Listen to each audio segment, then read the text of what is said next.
In today's video, I'm going to teach you how to recover your Intuit account if you can't sign in. Losing access to your Intuit account can be frustrating, especially when you rely on it for essential business tasks with QuickBooks Online. Fortunately, recovering your account is a straightforward process, and I'm here to guide you through each step to ensure you're back on track promptly. First things first, if you're having trouble signing in, we recommend heading over to the Recover Your Intuit Account page. You can easily find this by searching online or navigating directly via a link. Once you're there, you'll find a dedicated page designed to help users just like you regain access to their accounts. It's structured to guide you through the recovery process with a series of easy-to-follow prompts.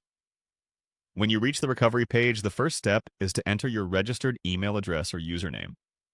This information helps Intuit identify which account you're trying to recover. Make sure you input it correctly to avoid unnecessary delays.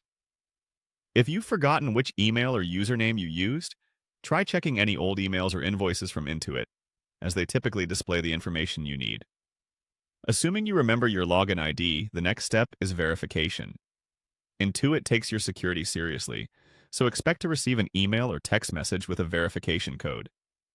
If you choose email verification, check your inbox, and don't forget to peek into your spam or junk folders if it doesn't arrive promptly.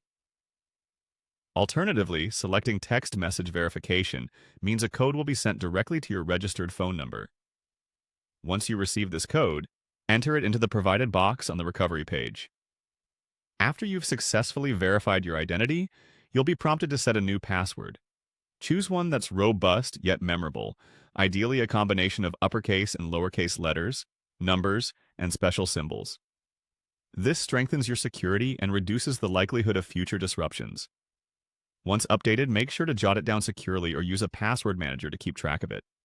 Finally, after resetting your password, try logging into your account to ensure everything is back in order. If you encounter any issues during this recovery process, Intuit's customer support is readily accessible to provide additional assistance. They can help troubleshoot more complex problems or verify your account through alternative means if necessary. By following these steps, you should be on your way to recovering your Intuit account without too much hassle. Remember, staying calm and following the procedure carefully is key to a quick resolution. Thanks for watching, and I hope this guide has been helpful. Don't forget to subscribe for more insightful tutorials.